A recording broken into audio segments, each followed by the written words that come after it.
¿qué es lo que van a poder ver al entrar a esta exposición? Al entrar a esta exposición se van a encontrar con uno de los sucesos más crudos de la represión en Jalisco. En 1991, Guadalajara había logrado ser sede de una conferencia internacional de la ILGA, la Asociación Internacional de Gays y Lesbianas, y en ese momento las autoridades, el gobierno de Guadalajara, prohibió que se llevara a cabo esta ciudad, y además se llevó a cabo una campaña de pintas homofóbicas por toda la ciudad que decían "mueran los homosexuales", entre otras cosas.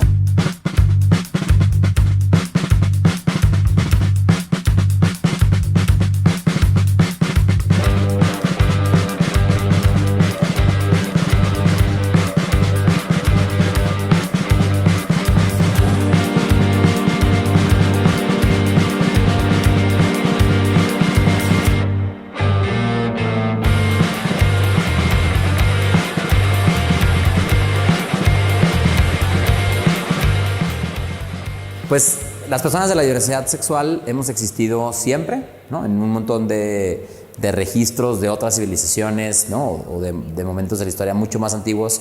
Siempre hay alguna representación o alguna interpretación de las personas de la diversidad sexual.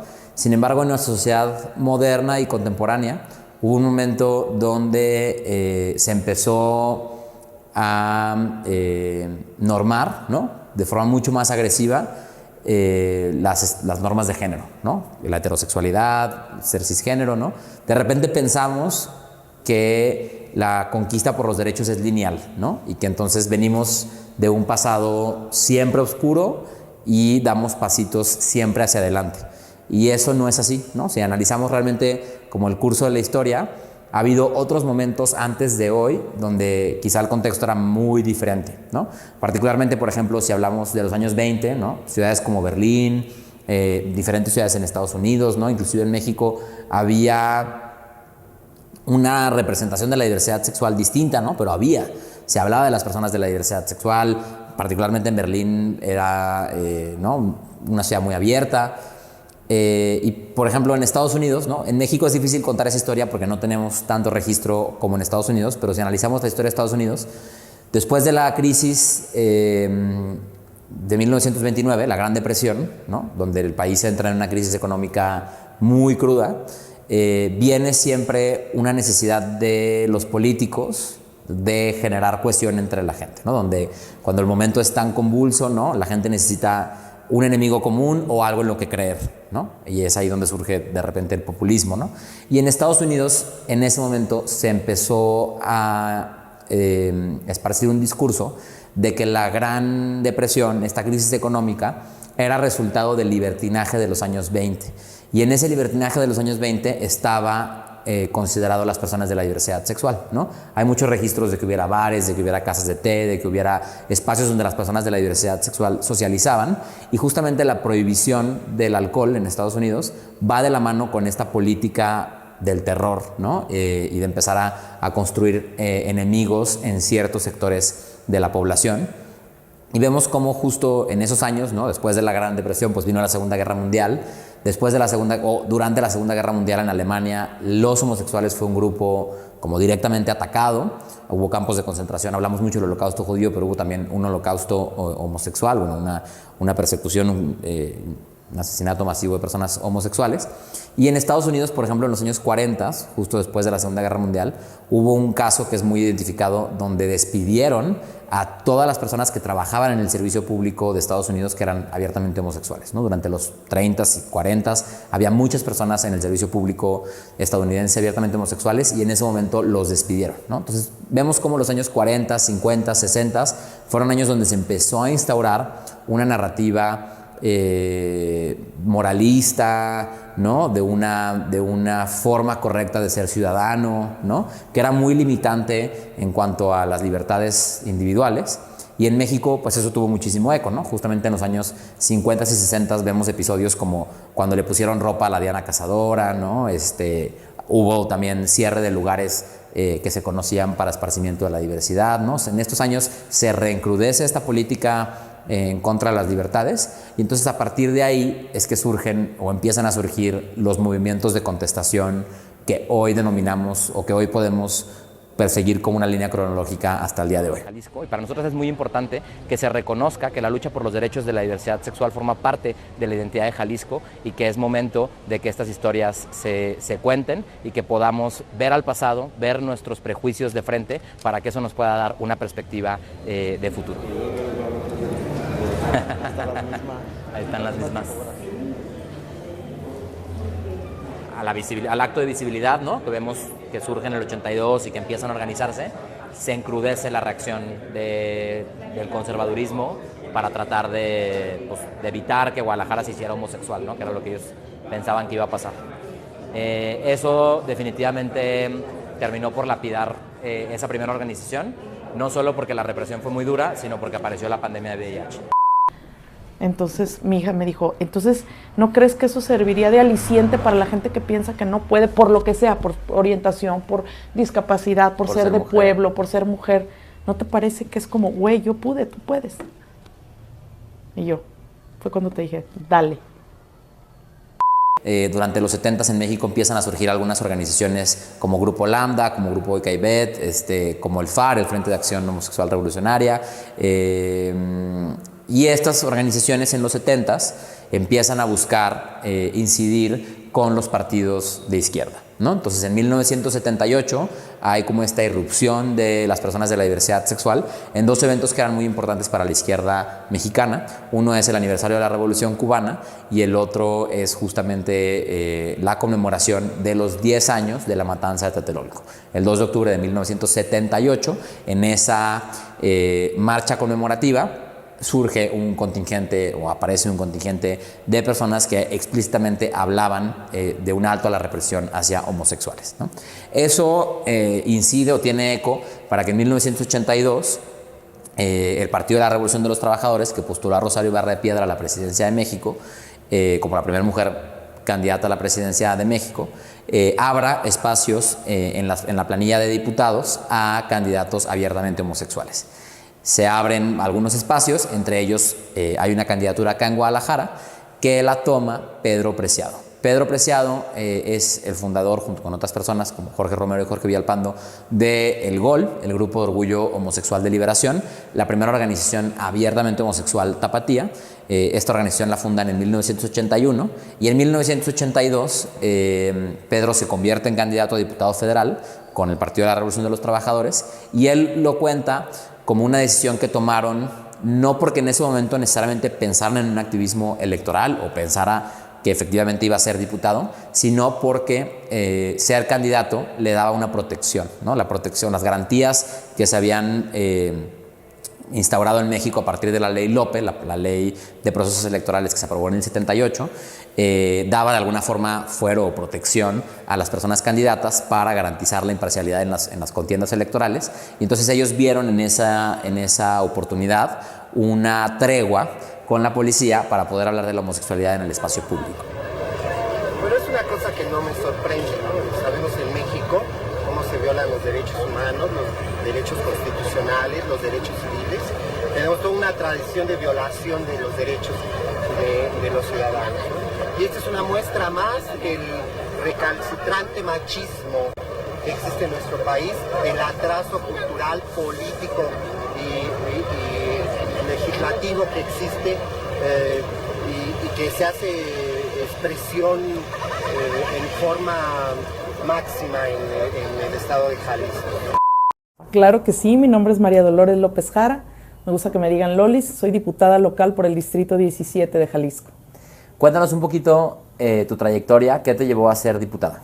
Bueno, primeramente, siempre me ha gustado la política, desde pequeña. Siempre participé en política en la escuela.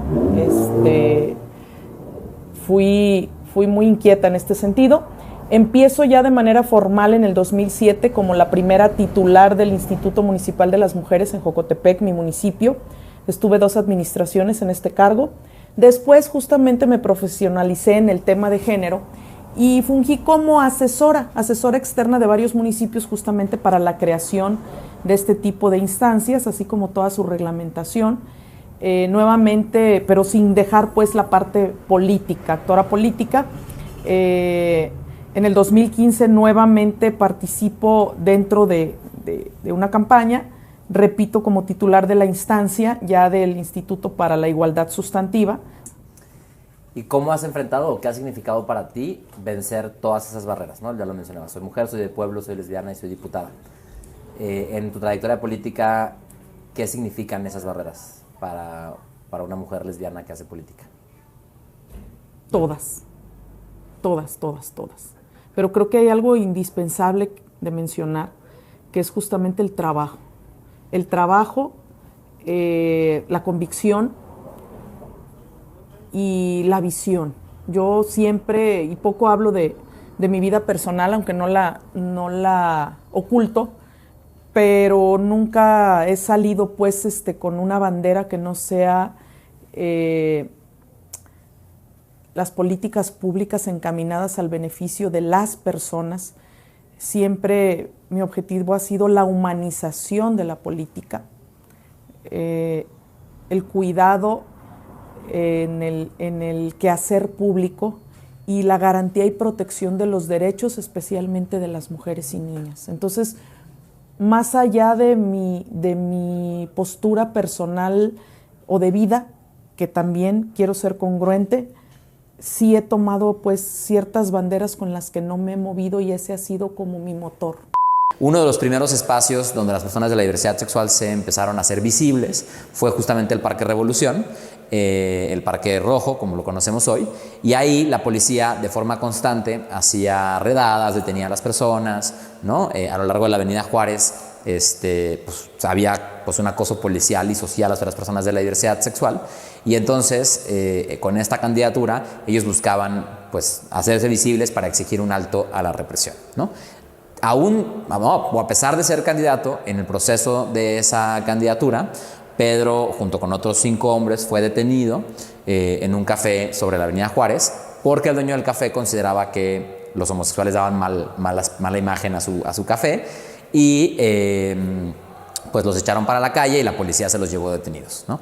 Ese suceso detonó que se animaran a convocar a una primera marcha, el 8 de mayo de 1982, en la que 120 personas aproximadamente marcharon del Parque Revolución a la Plaza Universidad, lo que se conocía como Plaza de las Sombrillas, haciendo justamente este reclamo público de un alto a la represión, ¿no? Las principales consignas que había en esta marcha pues eran los homosexuales y lesbianas ni enfermos ni criminales, alto a la represión, libertad sexual, el Parque Revolución es nuestro y lo vamos a recuperar, ¿no? Porque en ese momento el contexto era este enfrentamiento con las autoridades para poder tener un espacio en la ciudad en el que poder ser visibles, poder estar en paz, poderte sentar con tu pareja pues a ver la tarde, ¿no? Cosas que todos hacemos de forma cotidiana, y ahí es donde nosotros podemos considerar que surge la visibilidad como estrategia política del movimiento de la diversidad sexual.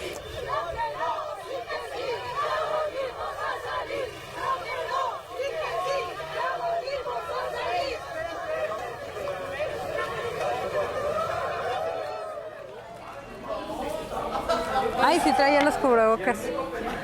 Ocupamos los equipos. Me preguntó que si se iba a pitar él, le dije que no. No, ya, bueno, pues ya María arregló lo del árbitro. Nos va a faltar una de este lado para que sean 5 contra 5. ¡Control, control! Bueno, nuestra historia quizás se les haga común, pero para nosotros no fue común, así que comienza. Empieza en una sala de chat hace como más de 10 años. Ahora sí que andábamos lo típico, buscando un ligue o ver qué amistades conocíamos. Ahí fue donde fue nuestro primer contacto. Empezamos una amistad muy padre, creo que nunca había tenido una amiga como ella, y fue una amistad que pasó el texto a las llamadas, fueron llamadas durante muchos años. Pues sí, pasamos muchas cosas entre problemas que teníamos cada una, nos empezamos a entender perfectamente como amigas, más que como amigas, como mejores amigas.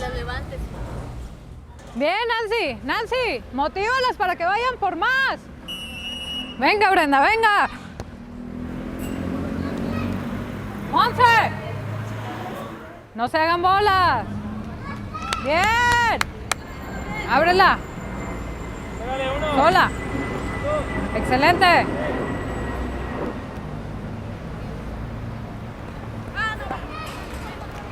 La ILGA es la Asociación Internacional de Gays y Lesbianas y organiza anualmente un congreso hasta la fecha, que es uno de los espacios más importantes de reflexión a nivel internacional sobre los derechos de la población de la diversidad sexual. Y en 1991, por primera vez, se iba a dar esta conferencia fuera de un país anglosajón, ¿no? Por primera vez en América Latina. Esa conferencia iba a suceder aquí en Guadalajara. Sin embargo, las autoridades, el entonces alcalde Gabriel Covarrubias, la Asociación de Hoteleros y Restauranteros, los poderes fácticos de la ciudad, hicieron una campaña de odio y de intimidación para evitar que este congreso sucediera en la ciudad, ¿no? Hubo pintas a lo largo de toda la ciudad, pintas homofóbicas, hubo una manifestación homofóbica en junio del 91 enfrente de la catedral. Al final el alcalde terminó amenazando con que iba a detener a todas las personas que vinieran a ese congreso. No encontraron un solo hotel que les rentara salones para hacer las conferencias porque todos estaban amenazados por el ayuntamiento de que se les iba a retirar la licencia si lo hacían, y entonces no hubo condiciones para que el congreso pasara en la ciudad. El Congreso tuvo que terminar sucediendo en Acapulco por una intervención de la Comisión Nacional de Derechos Humanos, y ese pues es quizá uno de los sucesos de represión pública más crudos y más documentados que tenemos en la historia de Guadalajara.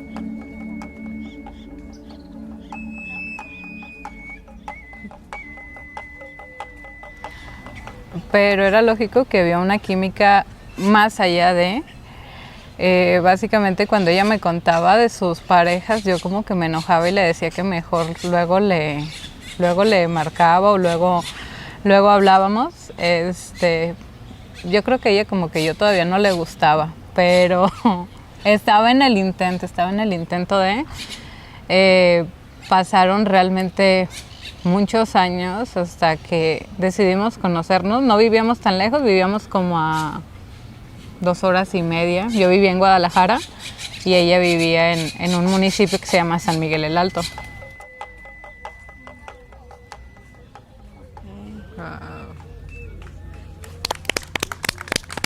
Esos primeros 10 años de trabajo rumbo a una visibilidad, rumbo a un alto a la represión, pues se vieron lapidados por este suceso de homofobia, pero también porque en esos años surge, o bueno, no surge, pero pega con más crudeza en Guadalajara la epidemia de VIH. Y es hasta el 2000 que se toma nuevamente la estrategia de ocupar las calles para exigir derechos. Y ahí, en esta, por así decirlo, tercer momento de la colectividad por los derechos de la diversidad sexual, es que empieza a tomar fuerza la idea de exigir derechos concretos y conquistarlos a través de una lucha hacia el poder legislativo.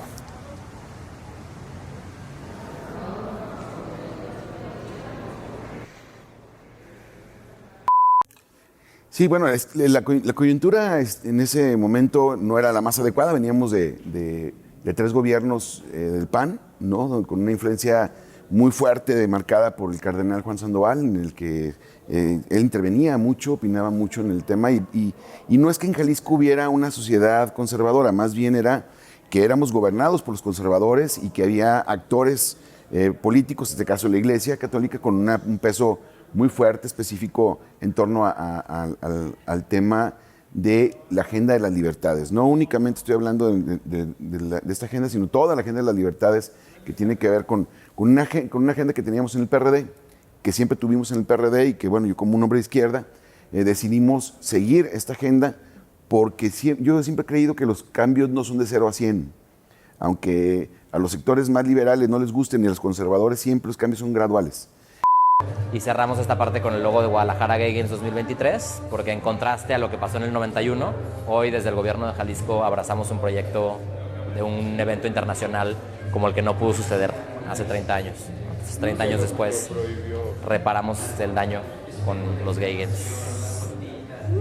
Pero querer suponer que las sociedades de convivencia garantizaban el derecho al matrimonio de las personas de la diversidad sexual era bastante erróneo, ¿no? Y por eso se siguió empujando para que se reconociera que el matrimonio como institución de la República pues estaba también, pues era igualitaria, ¿no? Para todas las personas. Es bien interesante entender, saliéndonos un poco de esta línea temporal, el matrimonio, vamos a hablar de las leyes de reforma, ¿no? Sabemos que México fue conquistado por el Imperio Español. Durante los años de conquista era la Iglesia quien tenía las facultades de registro civil. La Iglesia con los bautizos era prácticamente el registro de nacimiento. La Iglesia tenía el registro de defunciones. La Iglesia tenía el cementerio. La Iglesia tenía la escuela. Es decir, todos los datos de identificación de la población los administraba la Iglesia.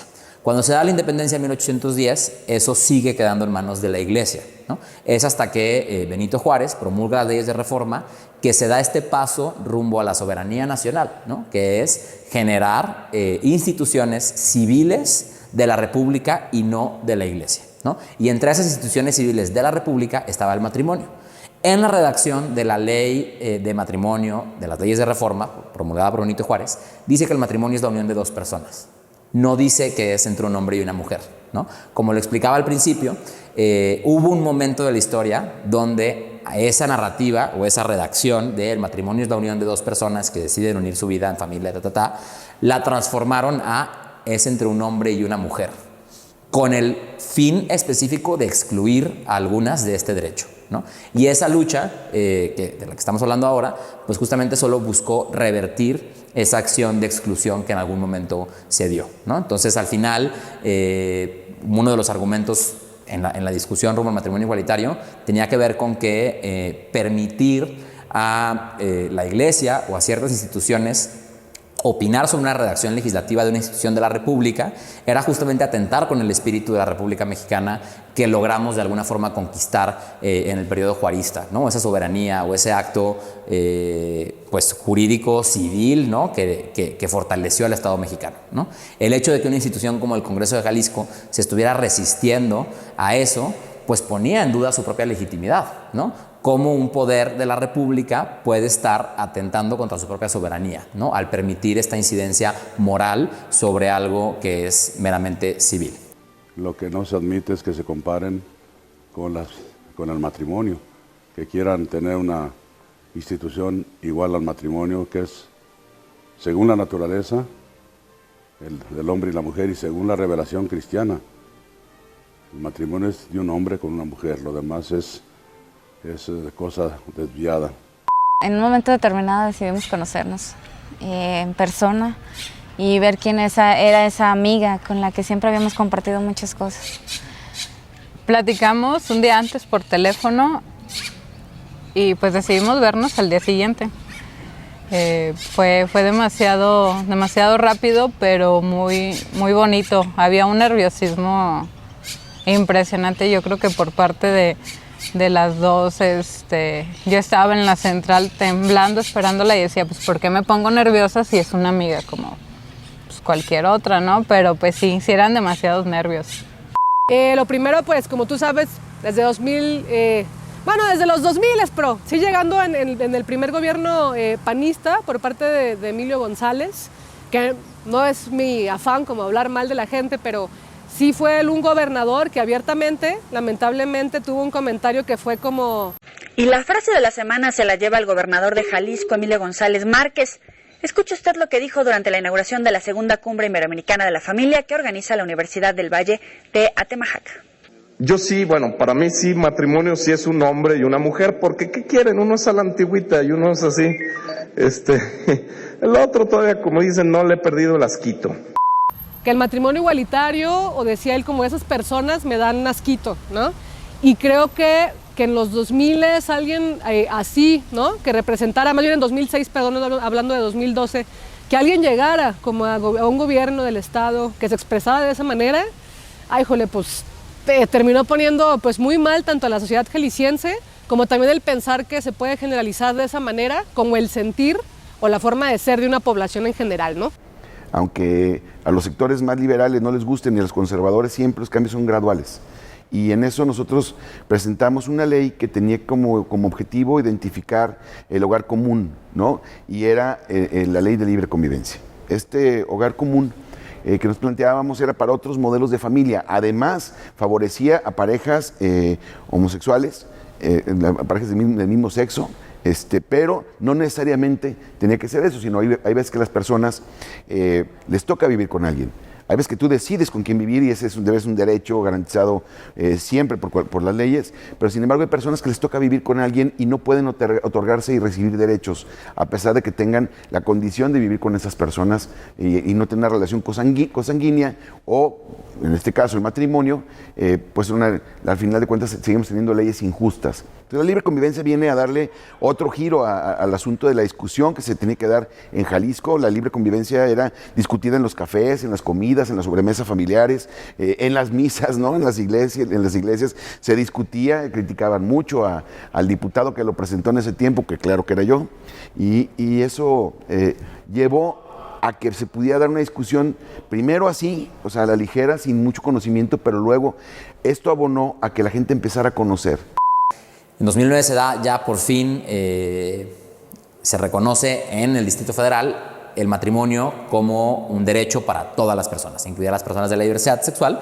Y es bien interesante que en 2010 diferentes poderes del país promueven una acción de inconstitucionalidad contra esta reforma, entre ellos el gobernador de Jalisco.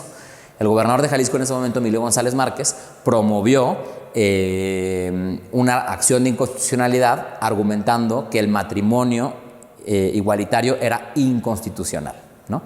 Al final la Suprema Corte de Justicia resolvió que el matrimonio igualitario, que la reforma para el matrimonio igualitario de la Ciudad de México era constitucional, y eso abrió un nuevo paradigma jurídico en el que la Corte, ¿no?, el supremo órgano de control constitucional, declaraba este derecho como un derecho constitucional.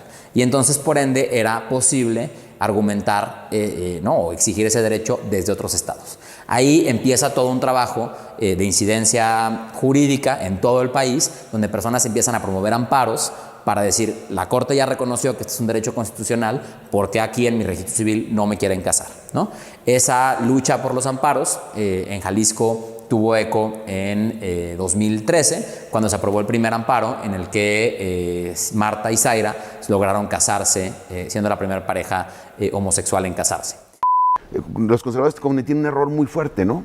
Y salían a decir, es que una madre soltera con sus hijos no son familia, cuando 25% de los hogares de Jalisco ya eran encabezados por una mujer sola. Entonces ahí empezábamos a tener mucho más aceptación. Dos factores que yo creo que nos ayudaron mucho en ese tiempo: la ley de libre convivencia, que se aprobó el 31 de octubre de 2013, después de una discusión de como 9 meses, a partir de que ocurre el cambio del gobernador. O sea, llega Aristóteles Sandoval totalmente con una política liberal, aunque no entendía muy bien la iniciativa al principio, siempre me dio la posibilidad de platicársela en 3 minutos, y bueno, con una visión liberal salió adelante la posibilidad, porque aquí se ganan, en el Congreso se ganan con votos. No se trata de que tengas la razón o no. A veces los que no tienen la razón ganan más en algunas cuestiones de la discusión parlamentaria. Ese fue un factor, el cambio de gobernador. Y el otro fue el cambio de cardenal. Es otra cosa el cardenal Robles. Es una cosa diferente, él se nota mucho más tolerante, sabe cuál es el papel de la iglesia, se mete menos, y eso ayudó también a que las iglesias, y particularmente la Iglesia Católica, sectores como los jesuitas o los maristas, hicieran incluso pronunciamientos en favor de una ley como la Ley de Libre Convivencia, porque ayudaba a esos otros modelos de familia a otorgarse y recibir derechos. Eso fue algo fundamental. No es casualidad que haya pasado en 2013. Es bien importante que entendamos el contexto político, cómo cambió el contexto político de Jalisco en 2012.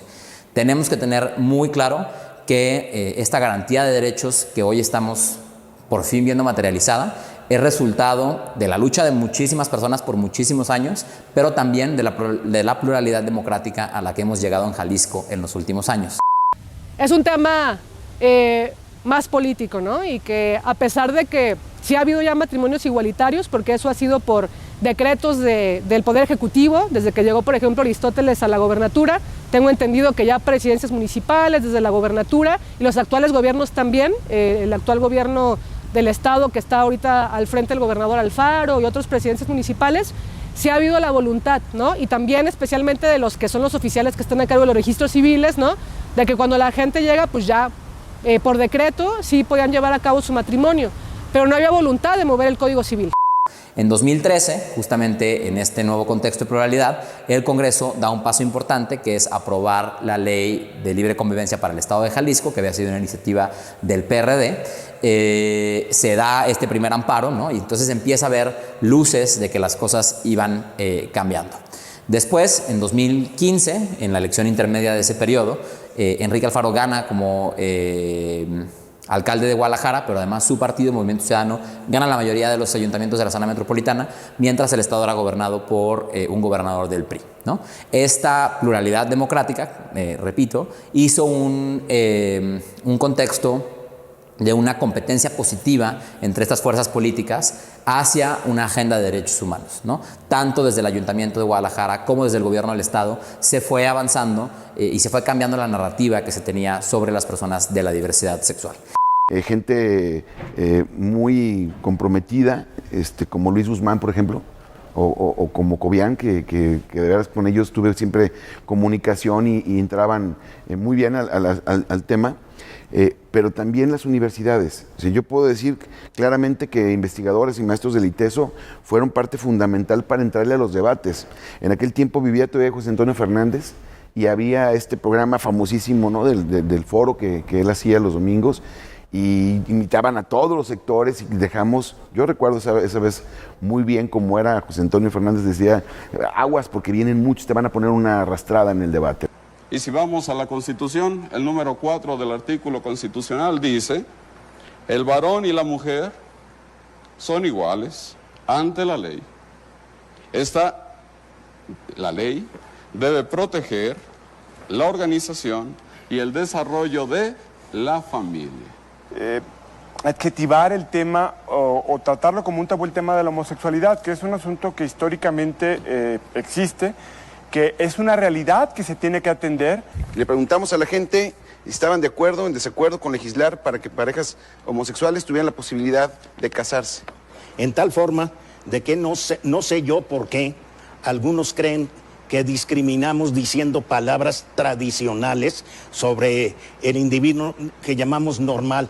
Y creo que es fundamental que el Estado proteja el derecho a formar una familia, y ese derecho no puede estar limitado por las preferencias sexuales, y lo digo de acuerdo a la Declaración Universal de los Derechos Humanos, a nuestra propia Constitución y a las propias interpretaciones de la Corte. Yo tampoco es mi interés que se trivialice esta iniciativa con el aspecto sexual, pero la verdad es que todo el contenido parece que va en ese sentido, y la verdad es que no lo merecen. ¿No? Entonces nos preparábamos otros para discutir lo que quisieran, porque era, de veras, hoy hemos avanzado muchísimo.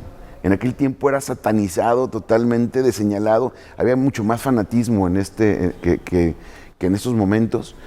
En 2016, la Suprema Corte de Justicia declara inconstitucionales los artículos 258, 260 y 267 bis del Código Civil de Jalisco, porque estos artículos son los que decían que el matrimonio era entre un hombre y una mujer, al declararlos inconstitucionales por excluir a un porcentaje de la población, se abre la puerta para que sea más sencillo acceder a este derecho en Jalisco. Y justamente al día siguiente de esta declaratoria de la Corte, el entonces alcalde de Guadalajara instruyó al Registro Civil de Guadalajara a practicar los matrimonios igualitarios sin la necesidad de un amparo, ¿no? Es decir, como un trámite como cualquier otro. Esto duró 6 años, o tuvieron que pasar 6 años entre que la Corte declaró esta inconstitucionalidad y que el Congreso de Jalisco por fin pudo aprobar el matrimonio igualitario, que si bien ya era un derecho de facto, era muy importante que se aprobara en la ley, justamente para pues que fuera un derecho pleno. Entonces, es un tema de justicia lo que nosotros decíamos que teníamos que hacer. No era nomás el tema de identificarlo, porque teníamos que identificar ese tipo de problemas y entonces teníamos que darle los derechos a las personas que habían decidido vivir juntos o les había tocado vivir juntos. Y eso era muy importante. Y el DF lo hicieron, bueno, la Ciudad de México ahora, lo hicieron muy bien, ¿no? Y empiezan las ciudades de convivencia y todo, y luego el tema del aborto. Entonces el DF se convierte en la ciudad de las libertades para el de México para abajo, ¿no? Aunque en Estados Unidos ya se daba, en Canadá, pero prácticamente en América Latina era un tema muy arraigado en el asunto de no reconocerlo de tal manera este tipo de derechos.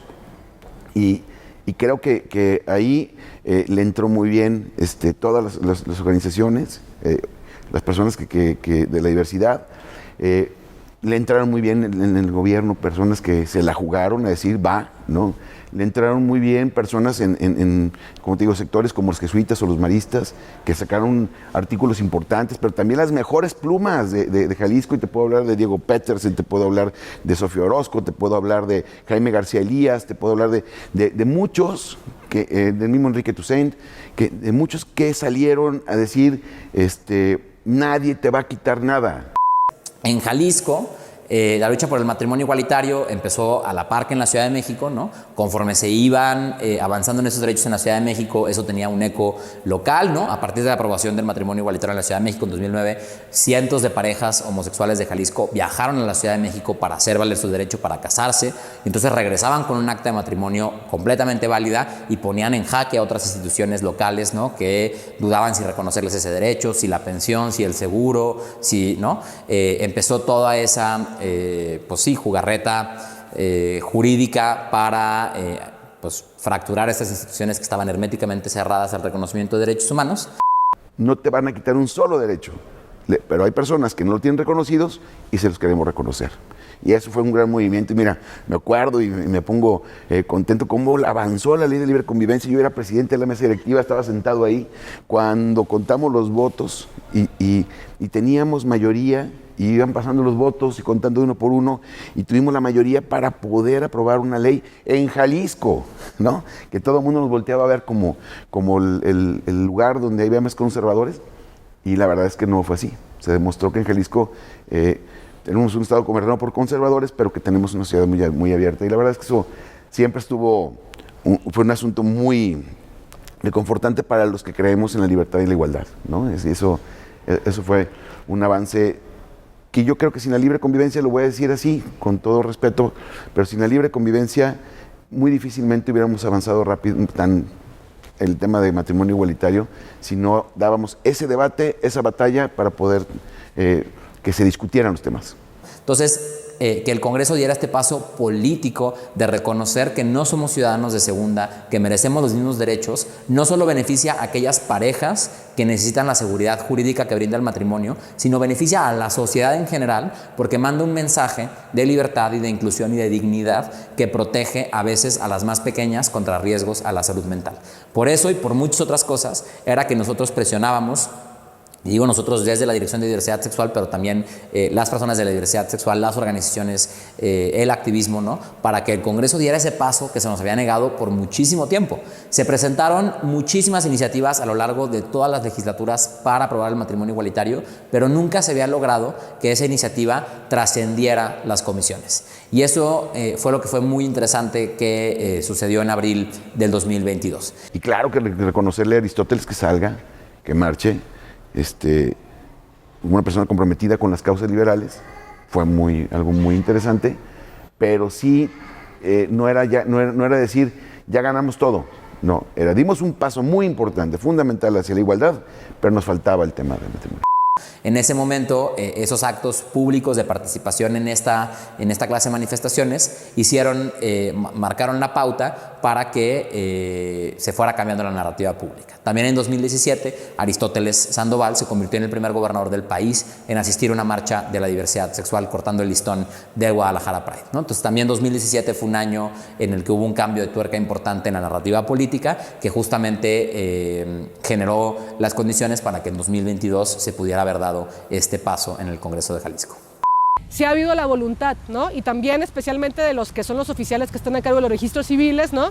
De que cuando la gente llega, pues ya por decreto sí podían llevar a cabo su matrimonio, pero no había voluntad de mover el Código Civil, ¿no?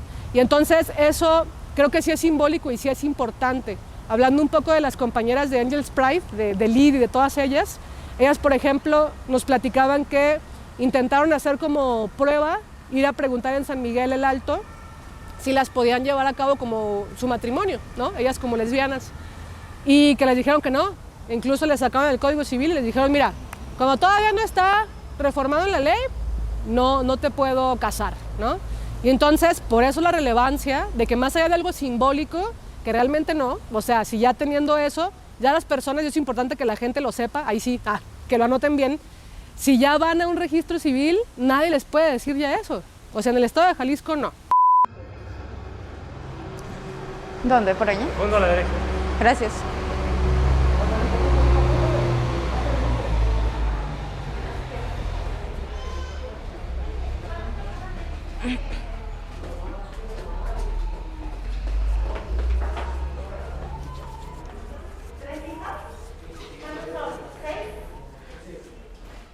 Buenos días. Buenos días. Venimos a pedir informes. Mira, hay que traer actas de nacimiento original de las contrayentes, original y 2 copias no mayor de un año de expedidas, ¿va? Sí. Identificación oficial vigente de los contrayentes. Venga. ¡Ay, falta un chorro! Bueno. Hay que traer los documentos, les digo, unos 10 días antes, sin problema. Pero sí, podemos ir agendando. Nosotros, digo, 15 días antes siempre tenemos disponibilidad. Entonces pues, ya con 15 días checamos disponibilidad de tu horario para agendar. Claro. Okay. Sí. De preferencia, ¿sería en la noche, en el día, en la tarde? En la tarde. Pensado? En la tarde. Perfecto, sí. ¿Ya tienen los formatos para las bodas igualitarias y todo? Mira, de hecho nosotros tenemos, bueno, al menos desde que yo entré aquí, este registro que tengo, tengo más de 2 años aquí, siempre hemos realizado bodas igualitarias. Es el mismo formato, de hecho no tenemos un formato que diga niño-niña, es contrayente 1, contrayente 2. Muy bien. No se pone ninguna anotación, es un matrimonio normal. Perfecto. Sin ningún problema de nada. Está genial. ¿Sí? Sí. Pues mucho gusto y muchas gracias por la información. Cualquier cosa, ya estamos a sus órdenes. Muy ¿Va? bien, gracias. Sí, muchas gracias. ¿Sí? Con permiso. Buen día. Hasta luego. Nos estamos viendo entonces, regresaremos. Claro, amenazamos que sí, con aquí regresar. Nos esperamos con mucho gusto. Con permiso. Buen día. No sé, no me esperaba tanta amabilidad, pero sí lo deseaba. Te digo, traía el trauma de la vez que hicimos el trámite y lo culeras que se portaron con nosotros en tu rancho, ¿sabes? Genial. De verdad nos esperábamos tan buena atención porque veníamos de tanta discriminación. Nos tratamos de casar hace algunos años y fue completamente diferente. En primera nos decían que no nos podíamos casar, nos excluyeron en las pláticas prematrimoniales, o sea, fue... Y el que nos hayan recibido de una manera tan gentil, la verdad se siente, ahora sí que nos hacen sentir parte de lo que somos de una sociedad. Está contentas. Entré nerviosa, no te lo voy a negar. Sí, pero ella me hizo sentir también como lo que es normal, ¿no? Eso está. Nos sentimos bien, genial. ¿A dónde vamos ahorita? A ver lo de la terraza de la boda. ¿Y dónde los ponemos luego? En las bolsas, pero regresamos. Sí, los regresamos a las bolsas.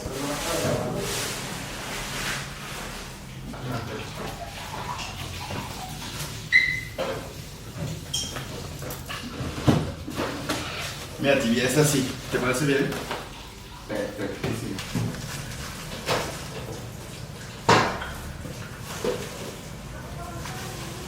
Ya no te van a pedir permiso jamás para... O sea, no es había sectores de la sociedad que piensan que les tienen que pedir permiso para que la gente viva sola, para que consuma algún tipo de droga, para que haga su vida. Y se sienten como los dueños de la verdad, ¿no? Cuando tenemos que decirles, mira, esas personas ya viven juntas, ya trabajan juntos, que generan un patrimonio, y casi siempre lo que pasaba en Jalisco y pasaba en el país y en muchos países es que la gente al hijo gay, cuando dice que es gay, lo corren de la casa. Por lo regular se va a vivir a algún lugar, es exitoso, tiene dinero, y ya cuando fallece, resulta que la persona que lo acompañó a crear todo este patrimonio no tiene derechos. Y la persona y la familia que lo rechazó, entonces sí tenía derechos sobre los bienes, cuando nunca fueron parte del crecimiento económico de la persona o su desarrollo profesional. Vamos, Brenda pues actualmente tiene un pequeño, un problema, y dentro de ese problema sí tanto su familia como autoridades en los juzgados, sí nos hemos sentido discriminadas como pareja a tal grado que a veces o ella entra sola a arreglar sus asuntos o yo voy sola a arreglar los míos, porque no sé, si siento que nos hacen el feo al momento de vernos juntas. De hecho, de los años que llevamos como pareja, yo creo que tenemos meses tomándonos de la mano en la calle por ese mismo miedo que nos da que nos lleguen a hacer algo. Nos pasó también hace como 1 año y medio, veníamos regresando de un partido y pasan unas personas ebrias y nos avientan unas latas de cerveza con cerveza, o sea, quedamos como que a medio metro de que realmente sí nos hubieran golpeado. Pero pues de ahí en más creo que... Sí, las miradas, obviamente, en el lugar donde vivimos las miradas es, no sé, no, muy discriminatorio, se siente uno muy mal el ser pareja y que las personas no entiendan que la pareja es pareja independientemente del sexo. Existe el amor, que es lo más importante. Así que sí, hemos vivido como esa experiencia. Digo, fue un poco mal porque sí nos pudieron haber lastimado, sí pueden llegar a la violencia. Ese odio puede llegar a lastimar a una persona físicamente, no solo emocionalmente. No te puedes equivocar, tienes que estar actualizado todos los días, bien informado y listo a dar el debate en el momento que menos te esperabas, ¿no? A recibir ataques, a recibir muchos señalamientos. Como yo, después de eso, presentamos la despenalización de la marihuana, despuésito del tema de libre convivencia, pues ya era yo el de las causas del diablo, ¿no? Y pasé de ser el diputado gay a ser el diputado Pacheco, y eso a mí nunca me preocupó. Me preocupaba más lo que les decían a mis hijos, ¿no? Porque sí tenemos una sociedad muy... no toda la sociedad, pero unos sectores muy conservadores que persiguen, que atacan, que se meten con tu familia, que les decían a mis hijos que se sentía tener un papá gay, ¿no? Y cosas así, y que yo siempre dije, a mí no me ofenden para nada. Yo no soy gay, pero si fuera, ¿qué les importa? ¿No? Siempre lo dije así. Yo me acuerdo desde muy joven escuchar, ver en los periódicos, escuchar en la sobremesa los debates sobre lo que había pasado en la Ciudad de México, sobre si se debía aprobar o no. Siempre en mi conciencia política, inclusive antes de tener tan claro que yo fuera gay, estuvo presente que el matrimonio igualitario era un tema complicado, ¿no? Que era un tema que había que debatir como sociedad, ¿no? Y parecía que en ese momento lo políticamente correcto era debatir, escuchar las opiniones, que no estemos de acuerdo. Nunca hubo una narrativa en la que se hablara del derecho a pesar de cualquier cosa y se condenaran los discursos de odio, ¿no?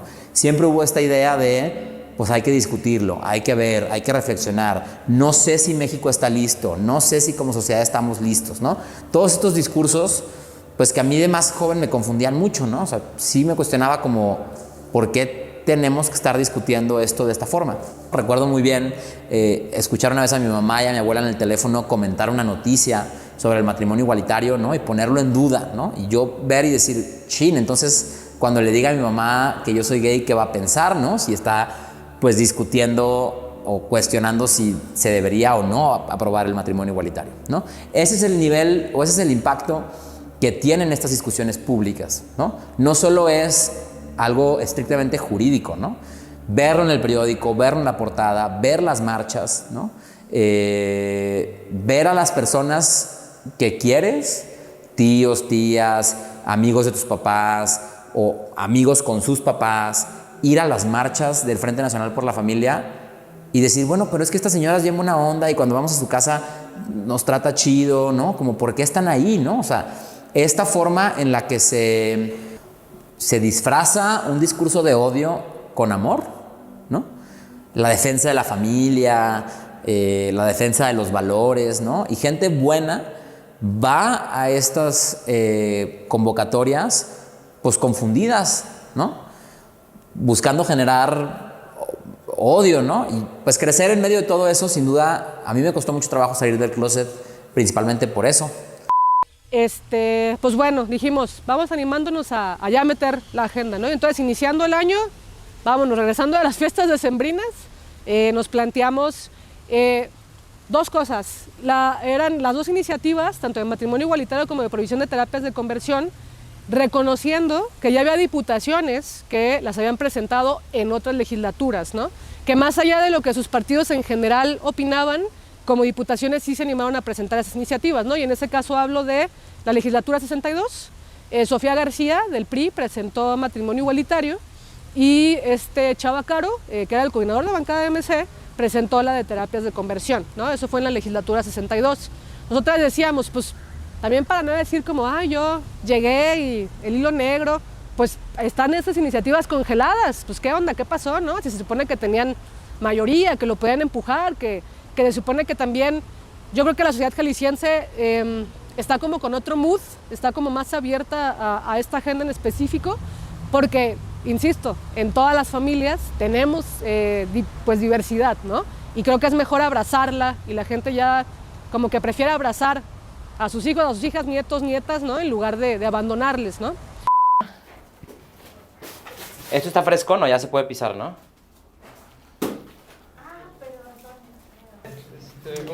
Se ve chidísimo con las plantas. Esta va a ir aquí realmente. Va. ¿Puedes venir por las chelas? Claro. ¿No les molesta? No, para nada. ¿Tienes tu coche? Y las ponemos a enfriar en la casa. Vengan con nosotros. Vamos. Ver a las personas que quieres, ¿no? O que te quieren, dudar sobre si mereces derechos o no, pues es muy duro, ¿no? Y te genera mucho temor. A mí me costó mucho trabajo salir del closet y hoy tengo pues el privilegio de tener una familia que me acepta, que acepta a mi esposo, que somos, ¿no?, felices, pero en algún momento pensé que eso nunca iba a pasar, ¿no? ¿Por qué? Porque la gente se va con la inercia de los discursos de odio que ciertas personas con ciertos intereses emiten, ¿no? Y esa inercia no permite poner el matiz sobre lo que es importante, ¿no? Muchas personas dicen comentarios homofóbicos enfrente de sus hijos sin imaginarse que sus hijos son personas de la diversidad sexual y que lo que están escuchando lo están tomando como una piedra en la espalda que van a cargar toda su vida.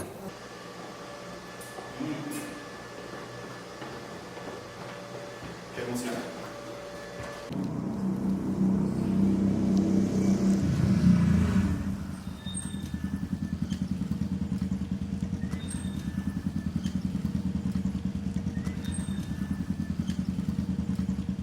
Yo creo que como pareja hemos vivido una doble salida del closet, porque primero pues nos tocó salir del closet a cada una con nuestra familia, con nuestro entorno, pero después nos toca salir del closet como pareja y enfrentarnos a la sociedad como la pareja que somos, como la familia que estamos formando. Y sí ha sido un proceso complicado que creo que no debería de serlo ni para nosotros ni para las nuevas generaciones, porque pues amor es amor, ¿no? Los que creemos en la libertad y la igualdad no es para ti nada más, es para los demás. O sea, los que somos luchadores sociales, no puedes ser un luchador social que nomás piense en lo que a ti te beneficia, como en el sector que tú estés o en el sector que tú piensas. No, tienes que buscar precisamente despersonalizar el tema para luchar por los derechos de los demás y de las demás. Eso es lo que tendríamos que estar haciendo como parte de una labor de un diputado, es identificar problemas sociales y luego proponer alternativas de solución. Al ver esta discriminación sistemática que tenía el Estado de Jalisco con las parejas homoparentales, no hay de otra más que aventarte con todas las ganas y con toda la fuerza para buscar entonces que ese reconocimiento de derechos se dé tarde que temprano. En abril del 2022 se discutió y se aprobó una reforma, una iniciativa presentada por la diputada de Futuro, Susana de la Rosa, que fue apoyada por legisladoras del Movimiento Ciudadano, por legisladoras de Hagamos, ¿no? Creo que hemos venido hablando sobre lo importante que ha sido la pluralidad democrática para los derechos humanos, y eso sin duda es importante también en el Congreso de Jalisco. Es uno de los pocos estados que tiene 2 partidos locales con representación en el Congreso, además de los otros partidos institucionales con mayor representación. El hecho de que la legislatura estuviera conformada de esta pluralidad permitió que hubiera un contexto para llevar a cabo esta discusión a un nivel que nunca había llegado. Pero además hubo un factor clave, que es la presidenta de la Comisión de Igualdad en el Congreso, que es una de las comisiones que tenía que analizar esta reforma, es una mujer lesbiana. Es una muy buena historia. Sí, porque obviamente fue muy polémico y mucho desorden. Mira, entramos en noviembre de 2021 al Congreso, yo con la Diputación, representando dignamente, espero, a mi partido, porque soy solamente una diputada. Pues bueno, dijimos, vamos animándonos a ya meter la agenda, ¿no? Entonces, iniciando el año, vámonos, regresando de las fiestas decembrinas, nos planteamos dos cosas. Eran las dos iniciativas, tanto de matrimonio igualitario como de provisión de terapias de conversión. Entonces, dijimos, pues vamos retomándolas, y en nuestras redes sociales, ya hablando de redes sociales, que era la primera pregunta que me decías, decidimos impulsar, ¿no? Como la agenda, salir a decir rápido en una rueda de prensa, con videos bien cortitos de 30 segundos en TikTok, en Instagram, que de repente es un reto en 30 segundos explicarse bien, de decir, oigan, pues es momento, ¿no? Ya se han presentado, vamos retomando esas iniciativas, vamos a quitarles el hielo ahí que las dejó congeladas, y vamos apoyándolas en esta legislatura, ¿no? O sea, si ya anteriormente se había hecho un proceso que medio alcanzaba a llegar, pero no se vio, pues vamos moviéndolo, ¿no? Despuésito de esa rueda de prensa, aunque usted no lo crea, es que a las personas que nos escuchan, la primer compañera que se me acercó fue una diputada del PAN. Platicando con ella me dijo, oye, pues mira, eso ya se había movido, te recomiendo volver a presentarlas, porque las que están congeladas, la verdad, no van a pasar en las comisiones que están, ¿no? O sea, o la comisión que es la convocante, en este caso puntos constitucionales. Ella reconociendo que, siendo una comisión que estaba bajo el cargo de su partido, podía hacer que no hubiera voluntad para que pudieran votarse, ¿no? Hay mucha gente, y no quiero hablar ahí de nombres específicos, pero sí hay mucha gente, muchas diputaciones que, aunque a favor en lo corto se puede decir, o sea, están a favor o apoyan o conocen a gente que aman, que es de la diversidad, pues les daba miedo, ¿no? Como salir. Y eso sí, un tema como de costo político, pues, o de decir, no, la mayoría jalisciense, y por eso como esos cálculos políticos, que es de lo que nosotras hemos hablado dentro del Congreso, ¿no? Diferentes diputaciones que nos expresamos también dentro del Congreso, eso decíamos, o sea, ¿cálculo político de qué? O sea, ¿de qué se está hablando? ¿No? Estamos hablando de personas, no de números, vaya, no seamos gachos, pues, o sea, ¿qué está pasando? Entonces, creo que esa gran reflexión es la que ayudó, ¿no? Porque un paso, o sea, a lo mejor hay gente que no lo puede dimensionar, pero un paso tan importante para la igualdad, para esa agenda tan importante como es la de las libertades. Para ser libres necesitamos tener derechos también, pero también obligaciones. Entonces, sí fueron muchas cosas las que hicimos. Y cuando tú dices que yo era un referente, sí, nadie quería ir a una entrevista a debatir sobre el tema. Entonces tenía que ir yo, ¿no? Incluso dentro del mismo PRD había sectores conservadores que pidieron mi expulsión por no haber consultado al Consejo Estatal del PRD para presentar la iniciativa. No, imagínate en un partido de izquierda pedir permiso para hacer propuestas de izquierda. Fueron discusiones difíciles al interior del partido porque pues hay gente que no sabía, que estaba en el PRD porque alguien lo invitó, pero no sabía que era la izquierda, ¿no? Y entonces ya, con este primer acercamiento con Claudia Murguía, de que me ayudó ahí a detectar, es que empezamos a identificar a diferentes personas, ¿no? En ese caso fueron, pues ya Mara y Quique de Hagamos, con Erika del Verde, Susana de Futuro, contándome a mí, ya éramos 4. Cuando veo a Claudia dije, órale. Cuando veo que también compañeras se adhieren, diputadas, ¿no? De otras bancadas, de MC, de Morena, a la iniciativa, órale, ¿no? Como ahí está. Entonces fue empezar a conversar ahí, ¿no?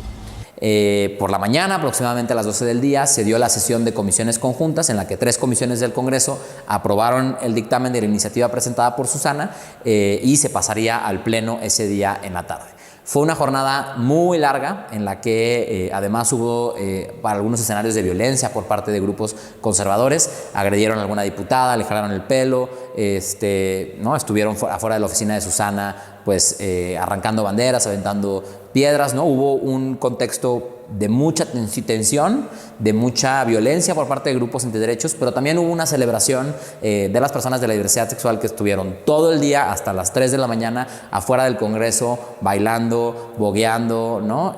Con esta expectativa de que quizá esta vez sí era la buena.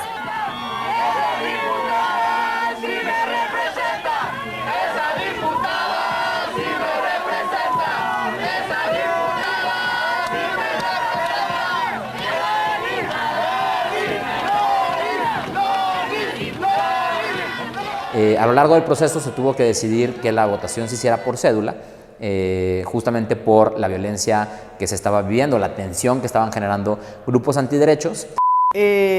Algo que yo destaco y de hecho reconozco de estos grupos es que están organizados. Están organizados. O sea, justamente porque tienen una forma lineal de pensamiento, pues siguen una ruta, ¿no? Fue acoso.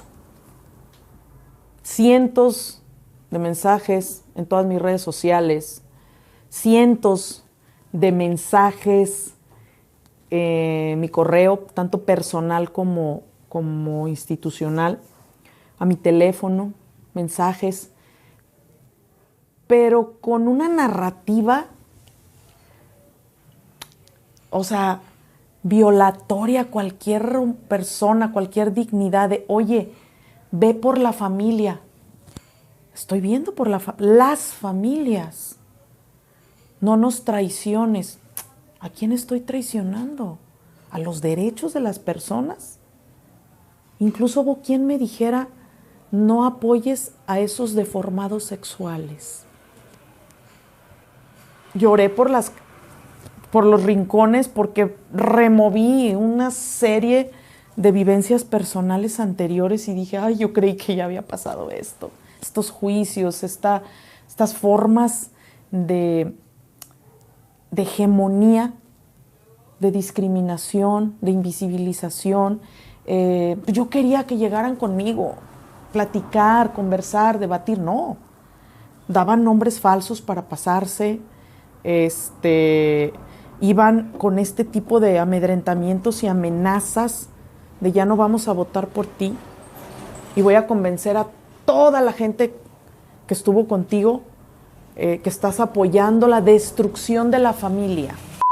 Se brincaron grupos anti-derechos humanos, las bardas, arrancaron mi bandera, se quedaron allá afuera rezándonos 30 minutos, o sea, yo me quedé como, aventaron cosas a la ventana también, y a ver, yo no estoy en contra de rezar y de las religiones, o sea, pues cada quien, no hay ningún problema, pero tipo como si tuvieran que ir a sacar ahí el demonio, o yo no, o sea, la verdad no, me quedé, pues, ¿qué onda?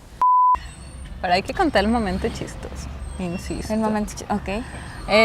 Mientras pasaba todo esto, hubo una situación que nos estuvo interrumpiendo y era que pasaban señoras católicas rezando el rosario y era así como que... Cuando yo intentaba sacar el anillo, porque era sorpresa, se supone, es cuando pasaban estas señoras rezando el rosario y yo decía como que no está acoplado bien a mi escenario, como que no lo tenía planeado, a ver. Y entonces le volví a meter el anillo. Ok. Y ya cuando estaba preparando otra vez todo, volvían a pasar de regreso. Así fue como 3 veces, hasta que ya definitivamente ya no pasaron y me dejaron, ahora sí, sorprenderla con el anillo. Y fue cuando ya me dijo que sí. Y era de verdad caótico ver a compañeras y compañeros que realmente se compraban esa historia, ¿no? Entonces, llegaba y las veía paniqueadas o paniqueados de, es que vinieron y me dijeron y me amenazaron y yo, o sea, deja, o sea, esto es la política, así se manejan las redes de poder, pero que no te afecte. Entonces, sí fue fuerte, en lo personal me afectó bastante, tuve que hablarle a mi familia para que viniera a hacer un poquito de contención porque para mí era muy complejo, sobre todo ver ¿por qué alguien que habla de amor, que habla de familia, que habla de puras cosas bonitas, amenaza, discrimina y violenta a quienes no piensan así o a quienes no viven así, pero que también viven honrada, decente y dignamente? No entendía eso, era como, qué decepción, ¿por qué unos tienen que ser más humanos o más valiosos o más valiosas? Entonces creo que por ahí fue muy fuerte para mí eso. Ese día que llegamos temprano para que la Comisión de Igualdad, la Comisión de Estudios Legislativos y la Comisión de Puntos Constitucionales se reuniera, la neta me tocó hacer una chamba bien pesada también para que mis compañeras diputadas no tuvieran tanto problema. Yo le eché la llamada al coordinador de Morena y oye, o sea, tú dijiste que si venía el coordinador del presidente de la Comisión de Puntos Constitucionales, que es del PAN, tú ibas a estar aquí con la presidenta de la Comisión de Estudios Legislativos, ¿no? O sea, vente y órale. O sea, a las 9 era la sesión y empezaron hasta las 11. Bueno, primero fuimos la comisión convocante. Estuvimos dictaminando. Obviamente, para poder cabildear había que descafeinar algunas cosas. ¿Por qué?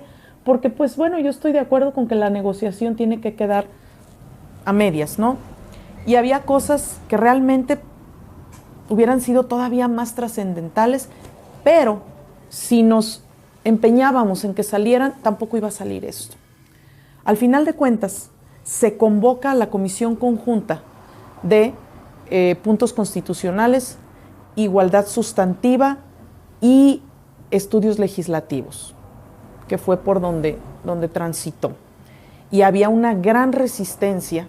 Tuve que explicarles bien de qué trataban los dictámenes a muchas diputaciones porque ese día en la madrugada, antes de que fuera lo de la votación en comisiones y pleno, salió el excardenal Íñiguez.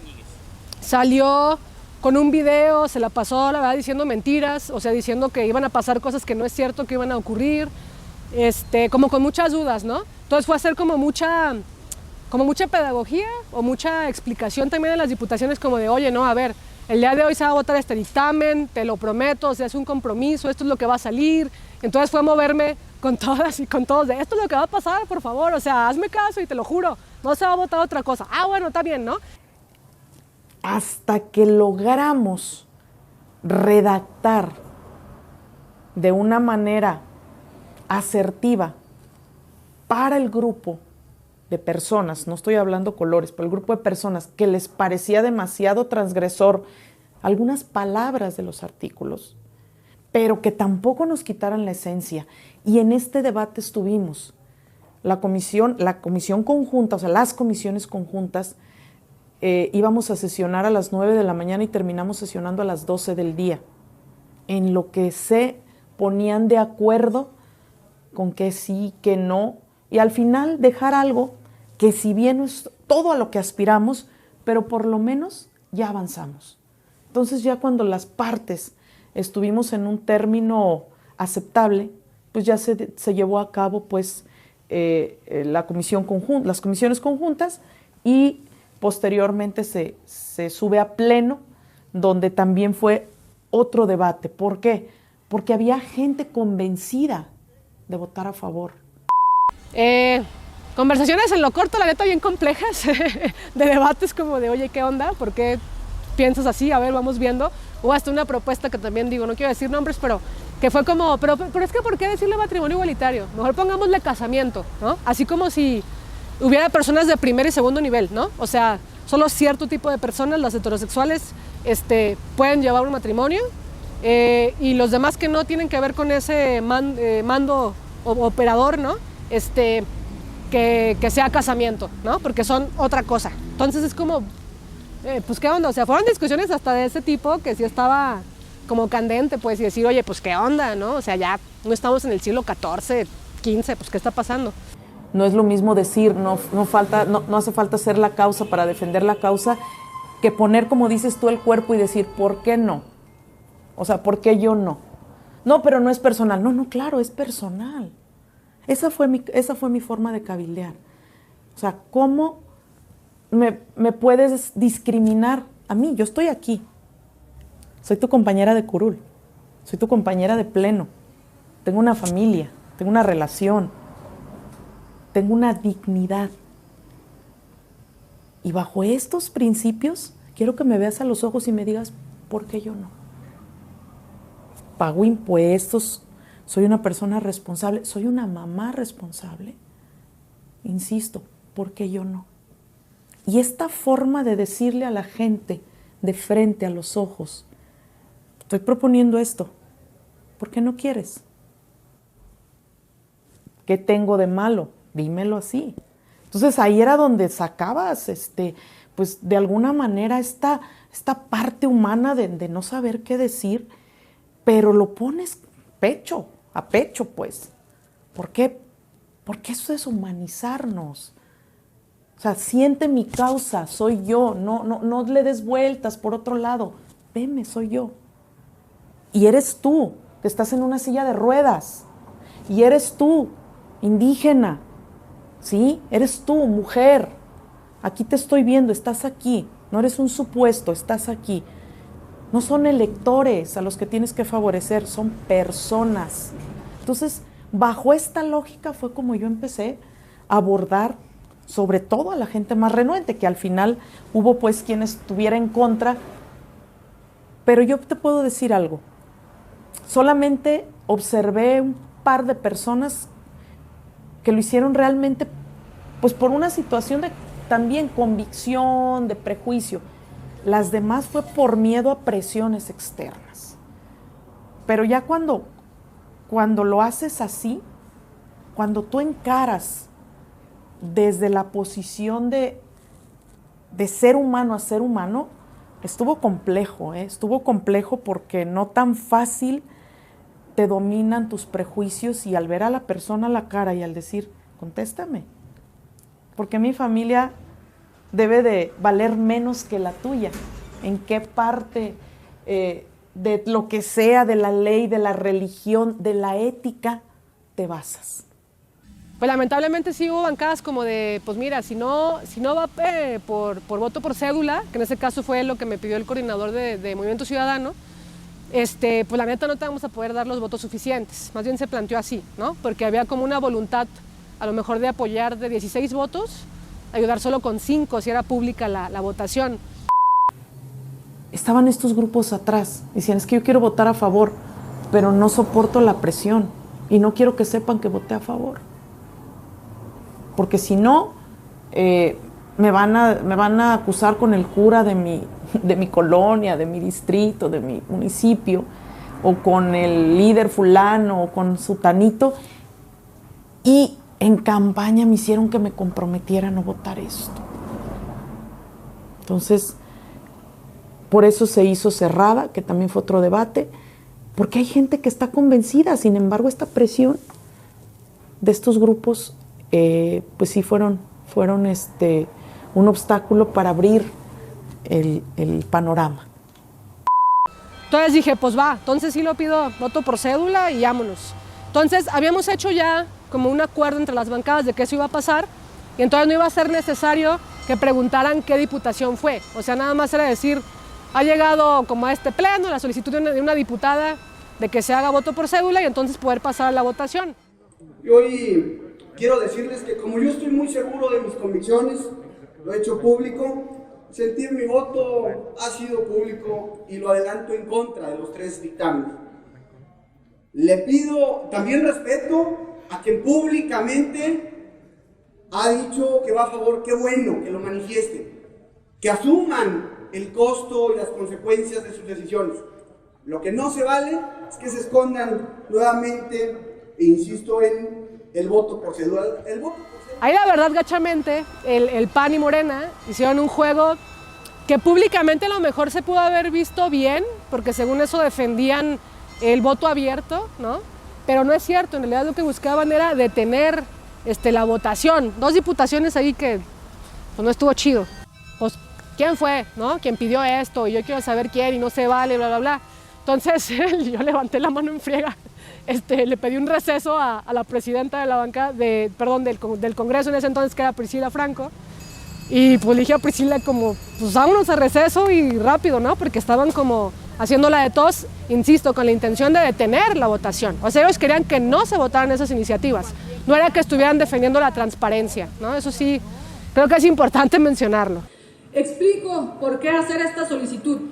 En las circunstancias actuales de lo que ocurrió el día de hoy, tomando en cuenta las agresiones que sufrieron 2 diputadas, la agresión que también yo sufrí en mi oficina por parte de grupos que se oponen a estas iniciativas, eso pasó durante toda la trayectoria de este día, que como ustedes bien mencionan, ha habido personas afuera de este Congreso desde en la mañana, pero fue por parte de grupos que se oponen a estas iniciativas, la agresión y la violencia que se vivió. Es por eso que consideramos que este método de votación es el que nos permite sumar más votos a estos dictámenes, de acuerdo a lo que yo he dialogado, y ustedes saben que he trabajado meses con cada uno de ustedes como grupos parlamentarios, y agradezco a diputadas en específico como Lolis, como Fabiola, como Claudia. Sé que hay varias que están apoyando también esta iniciativa para poderlo sacar adelante. Que eso es importante. Obviamente sí fue un tema de estrategia política y eso no hay que dejarlo de lado, y claro que no soy inocente, pues, ¿no? Hay negociaciones, hay acuerdos, pero todo por el tema de la causa. Mira, para que las cosas sucedan hay veces que tenemos que hacer ese tipo de... Un voto de un diputado puede ser por cédula o puede ser en el tablero. Hay quien no le gustó, a mí sí, porque se necesitaban los votos, porque hay gente que se siente atacada. O sea, hay que evitar ese tipo de violencia. Jalisco, ya ves que nos dicen que somos bien mochos, ¿no? Somos bien mochos, pero a la par somos la capital gay a nivel nacional, ¿no? Esa fama que no sé si calificarla de buena o mala, no sé qué opiniones diversas haya sobre eso, pero o sea, tenemos esa fama a nivel nacional, pero fíjate cómo en la práctica entonces los mochos, pero también donde hay población diversa abiertamente, ¿no? Y no tienen ningún problema, eso lamentablemente también se vio dentro del Congreso. En México tenemos una narrativa de libertad muy bien construida, que se nos olvida cuando hablamos de derechos humanos contemporáneos, ¿no? Si estamos orgullosos de ser ese país libre, independiente, ¿no? Que nos enseñaron en los libros de historia, eso tendría que significar estar orgullosos de defender la libertad todos los días y de ampliar el horizonte de libertad todos los días. Frente a esos enemigos visibles e invisibles, poderosos y millonarios además, que han querido pues mantener la desigualdad porque eso les mantiene a ellos en el privilegio. Y eso pasa en este país, ¿no? O sea, hay gente que cree en la muerte de las ideologías y que eso que importa. No, precisamente la falta de ideología nos tiene tan jodidos en la política.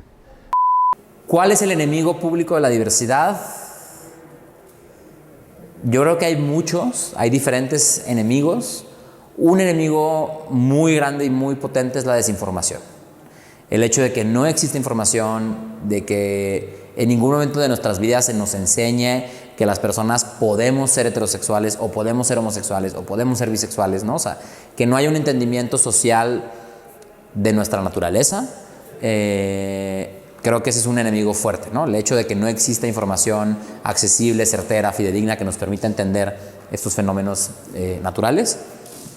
Otro lado, yo creo que un enemigo importante es el populismo, ¿no? Cuando hay momentos de inestabilidad política, hay ciertos actores políticos que le apuestan al terror o al temor o a la construcción de un enemigo común para unificar a su electorado, ¿no? Y hay muchas personas que han tenido posturas antiderechos, han tenido posturas en contra de la diversidad sexual, no por una convicción personal, sino porque en ese momento les da una rentabilidad electoral, ¿no?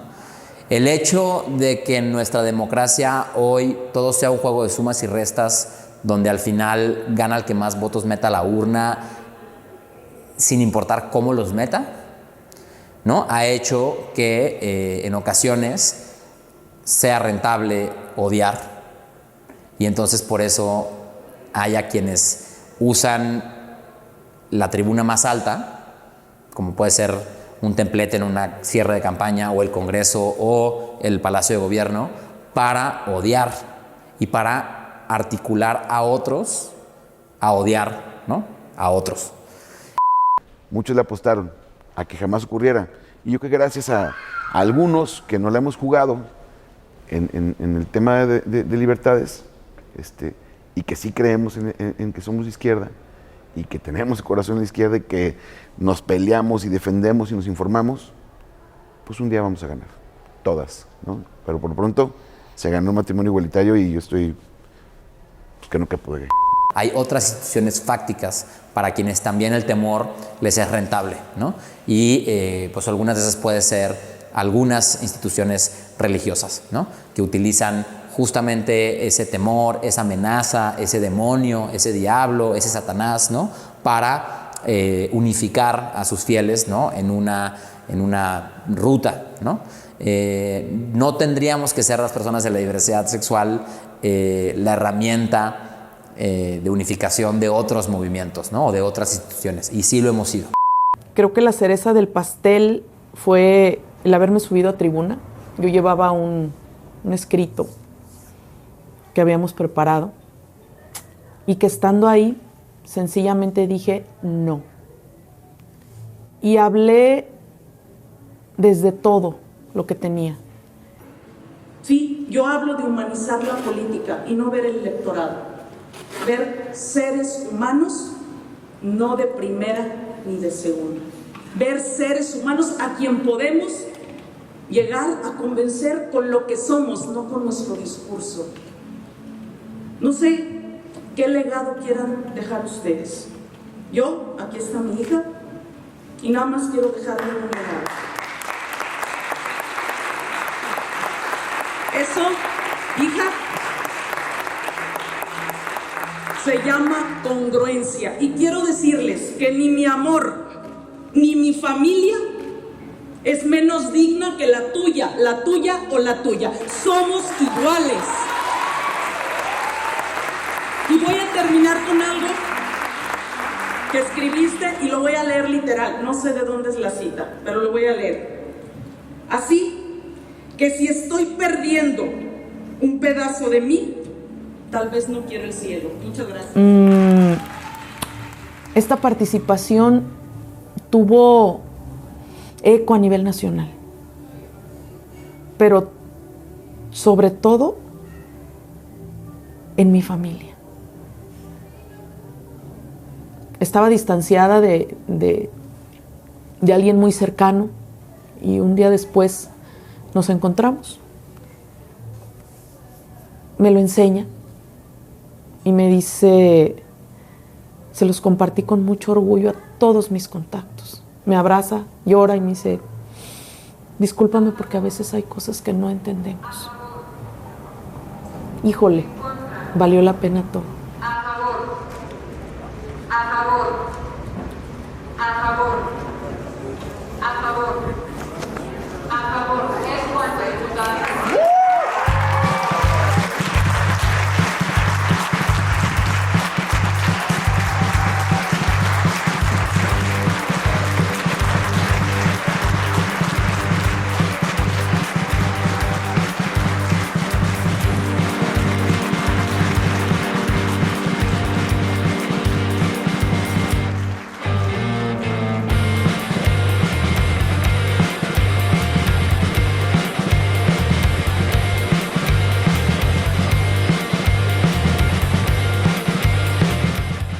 Nunca imaginé que me fuera a casar. Nunca, pues ni fue una de mis metas, ¿no? Ni era como algo que tuviera muy presente que pudiera pasar, ¿no?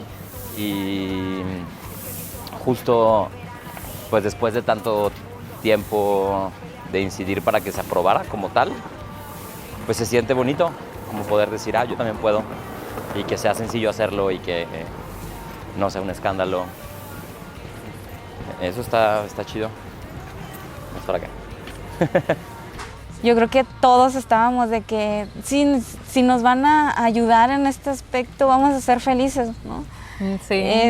Y nuestro corazón siempre estuvo boom boom hasta que se dio el resultado final y se anunció. Yo creo que lloramos y no creo que hayamos sido las únicas con esta noticia. Y yo creo que en ese momento fue donde dijimos, este es nuestro año.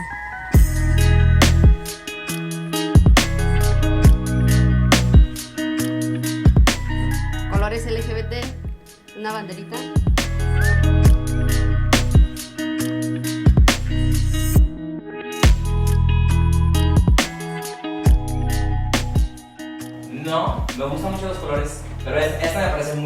Muy elegante.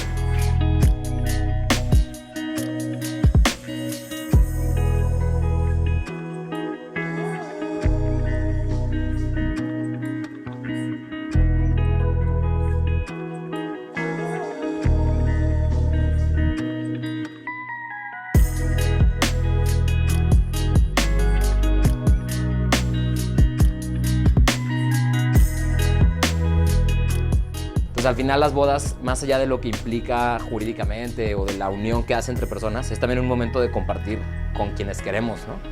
Y entonces por eso hicimos esta celebración de esta forma, ¿no? El hecho de que estuvieran aquí la familia, que poderlo compartir con ustedes. O sea, al final nuestra boda nos une a nosotros de muchas formas, pero también nos une hacia ustedes, porque ustedes son nuestra familia y para nosotros es muy importante las personas que nos rodean y agradecemos mucho que estén todas ustedes aquí y agradezco mucho, Fabián, por ese cuidado y cariño diario, ¿no? Y esa vida tan intensa que vivimos y que quiero seguir viviendo hasta el final.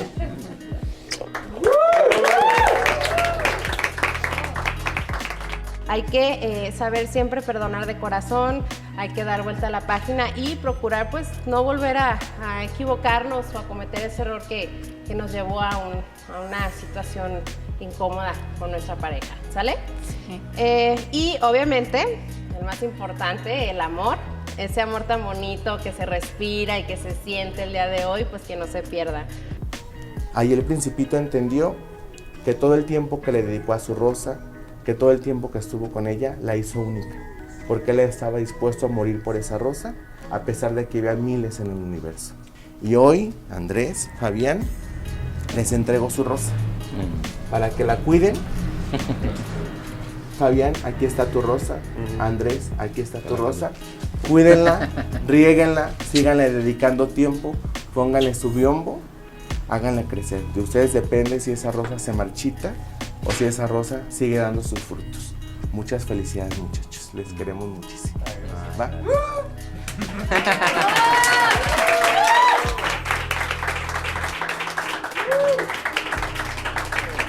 Su corazón, porque a los dos nos gusta apoyar, a los dos nos gusta ayudar a las personas vulnerables. Su idea es ayudar siempre, siempre. Su corazón no tiene límite, tanto que me soporta mi carácter fuerte, porque tengo un carácter muy fuerte. Su corazón fue el que me enamoró y yo dije, quiero que ella siempre esté conmigo, porque a lo largo de nuestro noviazgo estuvo en las buenas, en las malas y en las peores. Sí, las voy a invitar a que siempre se respeten, ¿sale? Las declaro legal y felizmente unidos en matrimonio. Muchas felicidades.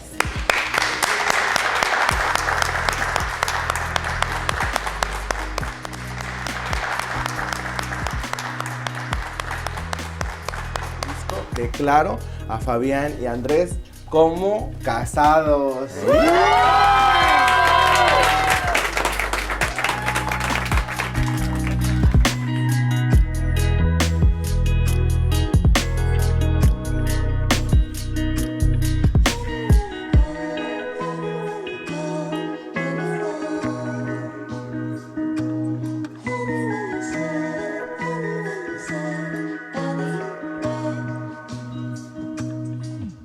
A mí sí me preocupa cómo voy a pasar yo la historia. Y creo que hasta ahorita, siendo diputado la tercera vez, sí tengo cosas que contar, que he hecho de manera correcta para contar una buena historia.